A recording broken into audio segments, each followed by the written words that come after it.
আপনার আপনাদেরকে তো আমরা আসলে খেয়াল করছি জুলাই মাস থেকে, জুলাই 2024 থেকে খেয়াল করছি যে অনেকেই বলে থাকেন, এবং এটা আমি বিভিন্ন সময় বিভিন্ন প্রমাণও পেয়েছি, যে সবচেয়ে বেশি সূক্ষ্মভাবে জিনিসগুলি বিবেচনা করতে পারেন আপনি, দ্রুত আপনি এটা বিবেচনা করতে পারেন এবং আপনার একটা মত থাকে। আপনি কি খেয়াল করতেন যে ধরেন আব্দুল কাদেরের যে ফেসবুকের যে স্ট্যাটাস পরপর যেগুলি দেওয়া হলো শিবিরের পক্ষ থেকে বা সাদিক কায়েম সাহেবের অনুসারীদের পক্ষ থেকে এগুলির যেটা জবাব দেওয়া হলো, পরবর্তী প্রেক্ষিতে নাহিদ সাহেব যেগুলির আবার জবাব দিলেন, আবার ধরেন 5 আগস্টের স্মরণের অনুষ্ঠানে আপনাদের গুরুত্বপূর্ণ নেতারা যেভাবে কক্সবাজার গেলেন, আবার তাদেরকে যেভাবে শোকজ দেওয়া হলো, এই পুরোটা জিনিস এরকম মনে হয় না যে জুলাই আন্দোলনের, মানে আপনি লেন্স থেকে দেখা না দেখার কথা বলতেছিলেন, কিন্তু আপনার মনে হয় না যে জুলাই আন্দোলনের এক একটা গ্রুপ এক একজনের অনেক বড় শত্রুতে পরিণত হয়েছে? এইটা আপনার মনে হয় কিনা? দেখেন, ওই এখানে যাদের কথা বলছেন সবাই তো ইয়াং, এবং সবার বয়সই আমার মতে 30 বছরের নিচে। তো স্বাভাবিকভাবেই মানে এই বয়সের মানুষজনের মধ্যে খুব দ্রুত রিয়েক্ট করে ফেলার বা দ্রুত হচ্ছে এক ধরনের রক্ত গরম থাকার বিষয় আছে না, তো সেটার একটা রিফ্লেকশন এটা আমি মনে করি। তবে এইটা আমার মনে হয় যে ছোটখাটো বিষয়ে, বিভিন্ন স্বার্থগত বিষয় কিংবা কৃতিত্বের বিষয় হোক, কিংবা সামনে হয়তো ডাকসু আছে বা আরো কিছু বিষয়ে, এটা নিজেদের মধ্যে ছোটখাটো মতানৈক্য বলেই আমি মনে করি। কারণ এখনো বিগার কোশ্চেনে সবার কর্মপন্থা হয়তো ভিন্ন, যারা জুলাই গণঅভ্যুত্থানের স্টেক হোল্ডার ছিলেন, যারা অংশগ্রহণকারী ছিলেন, কিন্তু আওয়ামী লীগের প্রশ্নে বলেন, ফ্যাসিবাদের প্রশ্নে বলেন, একটা সুন্দর বাংলাদেশ গড়ার প্রশ্নে বলেন, আমি দেখেছি যে সবাই কাজ করছে। সবার কর্মপন্থা হয়তো ভিন্ন হতে পারে, বা কেউ এটা নিয়ে ডিবেট থাকতে পারে যে কে বেশি করতেছে, কে কম করতেছে, বা অনেক যেটা কক্সবাজার যাওয়ার কথা বললেন শোকজ, বা অনেকগুলো মনে হতে পারে যে এরা বাচ্চামি করতেছে, বা তো ওই বয়সের একটা বিষয়টা আছেই। কিন্তু আমার মনে হয় না যেটা এত বড় বিরোধ যেটা আসলে শত্রুতা বলা যায়। আমার মনে হয় যে আসিফ, আমি এই প্রসঙ্গ শেষ করতে চাই। এখানে কেউ কেউ যে বলছেন যে এই বিরোধটা আসলে কোনো কিছুর বাটোয়ারা নিয়ে, অর্থাৎ যারা এটার কেন্দ্রে থাকবেন তারা চাঁদা, যদি আমি পজিটিভ অর্থও বলি, পার্টি চালানোর জন্য চাঁদা হোক বা অন্যান্য গুরুত্বের জন্য কোনো গুরুত্ব পাওয়া হোক, বা বড় নেতা ভবিষ্যতে হওয়ার জন্য এইটা গুরুত্বপূর্ণ, এইভাবে আপনি দেখেন কিনা? আপনি যেটা বললেন সেটা ঠিক আছে, বয়সের একটা, কিন্তু ওইভাবে দেখেন কিনা? এই বিষয়গুলো তো আছেই। মনে করেন সবার মধ্যেও তো একটা প্রতিযোগিতা আছে, যে মনে করেন শিবির মনে করে বা জামাত মনে করে আমাদের এখান থেকে তরুণ নেতৃত্ব উঠে আসুক, তো আবার এনসিপি মনে করে যে, এনসিপি মনে করতে পারে যে যেহেতু গণঅভ্যুত্থানের অধিকাংশ নেতাই এখানে, আমরাই গণঅভ্যুত্থানের একমাত্র মানে সবচেয়ে বড় স্টেক হোল্ডার। তো এইগুলো নিয়ে মতানৈক্য, মতের অমিল আছে, এবং প্রতিদ্বন্দ্বিতাও হবে সামনে ছাত্র সংসদ নির্বাচন। টাকা পয়সা দিয়ে আছে কিনা সেটা একটু বলেন, যে একদম টাকা পয়সা দিয়ে আছে কিনা? আমার মনে হয় না, টাকা পয়সা আমি অন্তত দেখি নাই। এটা গুরুত্ব পাওয়া বা হচ্ছে কারো মনে হচ্ছে গ্রিভেন্স থাকে না, যে আমার কথাটা বললো না, এই কথাটা বলতে গিয়ে, কিন্তু আমি তো ওই ঐতিহাসিক প্রেক্ষাপটে ছিলাম, এই গ্রিভেন্স গুলো থেকেই বেশি এটা শুরুটাও হয়েছে এবং এটা দিন দিন বাড়ছে। তবে আমি মনে করি যে এই বিষয়গুলোতে আরো বেশি, মানে যদি কমিউনিকেশন থাকে জুলাইয়ের বিভিন্ন পক্ষের মধ্যে, তাহলে আমার মনে হয় যে এই জিনিসগুলো জনসম্মুখে এরকম হাস্যকর পরিস্থিতিতে আসা থেকে আসলে ইয়া করা যায়, জনসম্মুখে হাস্যকর পরিস্থিতি। কিন্তু ঠিক আছে, আমি এই প্রসঙ্গ থেকে একটু অন্য প্রসঙ্গে যাই। অনেক সময় আপনার এবং জনাব মাহফুজ আলমের নিরপেক্ষতা নিয়ে প্রশ্ন ওঠে, কারণ আপনারা যেহেতু জুলাই আন্দোলনের সামনের দিককার মুখ, এবং আপনাদের বাকি বন্ধুরা যেহেতু বাকি সহযোদ্ধারা, আমি এভাবে যদি বলি, বাকি সহযোদ্ধারা যেহেতু এখন একটি রাজনৈতিক দল করেছেন, আপনারা সেখানে যাবেন কবে, কেন যাচ্ছেন না, আসলে যাবেন কিনা, সেগুলো নিয়ে নানা রকম প্রশ্ন ওঠে। আমি সেইখান থেকে আসলে সরাসরি এই প্রশ্ন করতে চাই যে আপনার, মানে মাহফুজ আলমের উত্তর তো মাহফুজ আলম, জনাব মাহফুজ আলমের সাথে দেখা হলে নিশ্চয়ই তিনি দিবেন, কিন্তু আপনার কাছে প্রশ্ন যে আপনি রাজনীতিতে কবে যাবেন, পদত্যাগ করবেন কিনা, সরকারে থাকবেন কিনা, সে ব্যাপারে সিদ্ধান্ত নিয়েছেন কিনা? অনেকেই বলে থাকেন যে আপনি হয়তো রাজনীতি করবেন, ভোটও করবেন, কিন্তু যতদিন পারা যাচ্ছে ততদিন আপনি আপনার সরকারি বাসভবনে বা সরকারি পদে থাকতে চান। মানে আপনি আমার খুবই প্রিয়, সেই জন্য বলি যে অনেকে বলে থাকে যে আপনি পতাকাবাহী গাড়িতে আরো কিছুদিন চড়বেন, তারপরে ইলেকশন যখন এগিয়ে আসবে তখন আপনি গিয়ে মানে। দেখেন খালেদ ভাই, পতাকাবাহী গাড়ি বা এই বিষয়গুলো মানে এটা আমরা কখনো চাইও নাই, বা এটার প্রতি আমাদের ওইরকম কোনো মোহ নাই।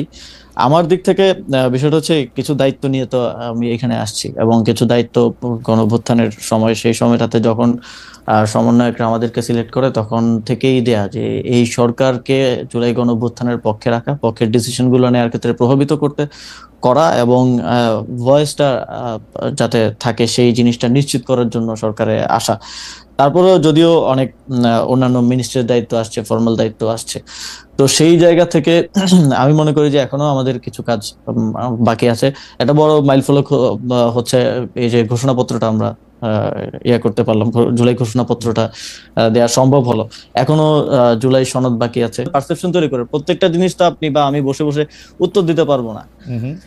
না, আপনার কাছে কি এটা মনে হয় না যে ধরেন আপনি বাংলাদেশে, মানে আমি সাংবাদিকতার করি বলে আমি দেখি যে বাংলাদেশে যে কয়জন একজন তারকা আছেন, আপনি তার মধ্যে সবচেয়ে বড় তারকাদের একজন এখন, সেটা জুলাই আন্দোলনের জন্য হোক, পরে আবার সরকারে যাওয়ার কারণে হোক, সেই জন্য এই ধরনের ইয়া তো থাকারই কথা। কিন্তু আপনার ইঙ্গিতে কি এইটা ছিল যে এই সার্ভেলেন্সটা সরকারের ভিতরে যে অনেকগুলি কেন্দ্র বা সরকার তাদের কেউ করতেছে? আমি আরো সরাসরি বলি, এটা কি কোনো গোয়েন্দা সংস্থাকে আপনি ইঙ্গিত করেছিলেন?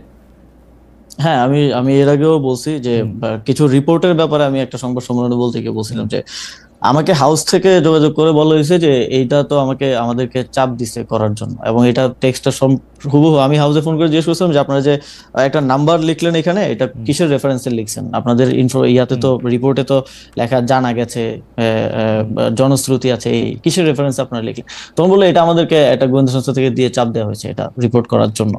তো এই যে এটা তো সরাসরি আছে, আমি সরাসরি কয়েকবার বিভিন্ন জায়গায় বলছি, এবং এইটাকে এই মানে আমরা এমন একটা কমপ্লেক্স সিচুয়েশনের মধ্যে আছি যেখানে আসলে আমার কোনো প্রতিষ্ঠানও আমার বিরুদ্ধে আসলে কাজ করছে কিনা এটাও আসলে বোঝা অনেক সময় মুশকিল হয়ে যায় আর কি।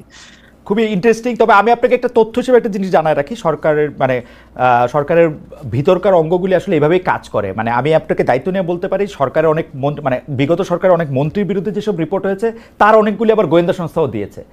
আবার এইটা কিন্তু সব সরকারের সময় করা হয়। যেমন ধরেন নাইকো দুর্নীতির সঙ্গে বিএনপির জ্বালানি প্রতিমন্ত্রী যে সম্পৃক্ত ছিলেন সেটা গোয়েন্দা সংস্থার সরবরাহ করার রিপোর্ট। এরকম নানাভাবে এটা একটার মধ্যে থেকে একটা এরকম হইতে থাকে। এটা চেক এন্ড ব্যালেন্সের জন্য সরকার প্রধান হিসেবে করে, কিন্তু সেটা নিয়ন্ত্রণ রাখার জন্য জাতীয় স্বার্থের জাতীয় স্বার্থের বিষয় হলে কোনো সমস্যা নেই। আমি মনে করেন কোথাও জাতীয় স্বার্থে ভঙ্গ করার জন্য কোনো বিদেশি কারোর সাথে মিটিং করতেছি, গোপন বৈঠক করতেছি, সেটা আপনি ফাঁস করেন, সমস্যা নেই। কিন্তু আপনি আমার একেবারেই ব্যক্তিগত বিষয় যেটাকে আপনি নেগেটিভলি ফ্রেমিং করার জন্য করছেন, এটা তো নীতি বহির্ভূত হয়। অবশ্যই নীতি বহির্ভূত হয়। এবং আপনি সন্দেহ করছেন যে সরকারের ভিতরের যে অংশটুকু মানে হ্যারি পটারের ভাষায় বলতে হয়, যাদের নাম আমরা নিতে পারতেছি না প্রমাণের অভাবে, সেরকম কাউরেই আপনি সন্দেহ করতেছেন, মানে ধরেন সামরিক গোয়েন্দা বাহিনী বা ওরকম কোনো কিছু, নাকি আপনাকে ফ্রেমিং? অনেকেই আছে আসলে 5ই আগস্টের পরে আপনি একটু আগেও যেটা বললেন যে অনেকেই স্বার্থের জন্য যারা জুলাই গণঅভ্যুত্থানে আমাদের সাথে ছিল তারও হয়তো আমাদের বা আমার সাথে নাই। আবার এনসিপির তো মনে করেন যে আমাদের অন্যান্য সহযোদ্ধারা যে রাজনৈতিক দলে আছে তাদের তো ওনারা তো ইউনাইটেড আছেন এক জায়গায়, তো কেউ একজন বিপদে পড়লে বাকিরা হয়তো বাঁচাতে পারেন। তো আমরা তো সরকারে যারা আছি তারা তো ওই দেখা যায় যে যারা সাবেক সহযোদ্ধা তারাও আমাদেরকে বক্তব্যে গালিগালাজ করছেন যে সরকার এই কাজটা করতে পারতেছে না, ওইটা করতে পারতেছে না। পরিষ্কার আমরা তো এক ধরনের একা, আমাদের তো কোনো বন্ধু নেই। পরিষ্কার। আমি এই জিনিসটা খেয়াল করলাম, জনাব মাহফুজ আলম কয়েকদিন আগে একটা স্ট্যাটাস দিয়েছিলেন, ফেসবুক স্ট্যাটাস, সেখানেও তিনি প্রায় একই ধরনের কথা বলছিলেন যে আসলে মানে নতুন রাজনৈতিক দলকে তিনি ইঙ্গিত করেছিলেন, এই নানা ধরনের দুর্নীতির প্রসঙ্গ তিনি ইঙ্গিত করেছিলেন। আপনারা কি সত্যি মানে এরকম সরকারের মধ্যে থেকে যদি এরকম ভালনারেবল থাকেন, তাহলে তো আপনাদের আসলে মানে আমরা যারা আপনাদেরকে সমর্থন দিয়েছিলাম তাদের কি কিছু করার আছে এই ব্যাপারে? মানে এটা কি হতে পারে সেটা আমার একটা জানার ইচ্ছা, যদি আপনাদেরকে আসলেই ফ্রেম করা হয়, আসলেই যদি আপনারা এটার মধ্যে থাকেন। আমি অবশ্য মানে আপনাদের বিরুদ্ধে অভিযোগগুলিও আমি একটু বলতে চাই। আপনি কি মনে করেন যে মানে আমাদের, আপনি এক দুই লাইনে বলবেন যে এখানে আমরা আসলে কি করতে পারি? যেমন ধরেন সরকারের কোনো একটি গোয়েন্দা সূত্র যদি বরাদ দিয়ে এটি জানায়, যাদেরকে আমরা হুইসেল ব্লোয়ার বলি, আপনার বিরুদ্ধেও কোনো খবর যখন করে বা তথ্য যখন দেয়, তখন আমি এটা ছাপবই, কিন্তু বা প্রকাশ করতেই চাইবো। কিন্তু আপনি যদি মনে করেন যে এটা ফ্রেমিং করা হচ্ছে, সেখানে সাংবাদিক হিসেবে আমার আসলে করারটা কি আসলে, মানে আমরা কি না করবো? না, খালেদ ভাই, আপনার আপনার যদি মনে হয় যে এই তথ্যটা সঠিক, আপনি অবশ্যই আপনার ইনভেস্টিগেশনও করবেন, আপনি অবশ্যই এটা ভেরিফাই করবেন, তাহলে আপনি অবশ্যই ছাড়বেন। এবং সেটা যদি আপনার জার্নালিজমের নর্মসের মধ্যে পড়ে যে ঠিক আছে এটা জাতীয় স্বার্থের বিষয় বা এর কোনো দুর্নীতির প্রমাণ, তাহলে তো অবশ্যই ছাড়বেন। কিন্তু যেটা একেবারেই ব্যক্তিগত বিষয়গুলোকে নিয়ে যেভাবে ফ্রেমিং করা হয়, কিংবা এই যে রেফারেন্সলেস ভাবে নিউজ করা, ওকে, এবং এই যে হাওয়া থেকে বিভিন্ন ইনফরমেশন আসলে ছড়ানো, যেটা হচ্ছে আপনার কাছে হয়তো টিভি চ্যানেল আছে বা আপনার কাছে সেই সক্ষমতা আছে, সেই এস্টাবলিশমেন্ট আছে বলেই যে সেটা করবেন, এটা তো অনুচিত। যেমন মনে করেন যদি বাংলা ভিশনের লাস্ট যে রিপোর্টটা আমাকে নিয়ে, বিশেষ করে আমার বাবাকে নিয়ে করা হলো, এটার বিষয়ে যদি আমি বলি যে আপনিও তো দেখছেন, আপনি একজন জার্নালিস্ট হিসেবে আমি ওটা আমি আসলে এটার দেখছেন। প্রসঙ্গে আমি এটার হ্যাঁ। প্রসঙ্গে আলাদা করে আসবো, কারণ এই ব্যাপারগুলি আপনি আসলে বাংলা ভিশন, ইশরাক আহমেদ, তার মালিক, তার নানা রকম বিষয়ে জড়িয়ে গেছে, সেটা আমি একটু ধারাবাহিকভাবে আসি, এটা আপনি একটু রাখুক, এখানে থাকুক, কারণ আমি এটাতে আপনাকে প্রশ্নই করতে চাই। আমাদের অনেক দর্শক আপনি আসবেন শুনে এইসব প্রশ্নগুলি আমাকে করতে বলেছেন, আমি এই প্রশ্নগুলি করবো আপনার বাবাকে নিয়ে, আপনার এপিএস হ্যান ত্যান এগুলি নিয়ে, এগুলি নিয়ে আমি করবো, কিন্তু আমি একটু আসি।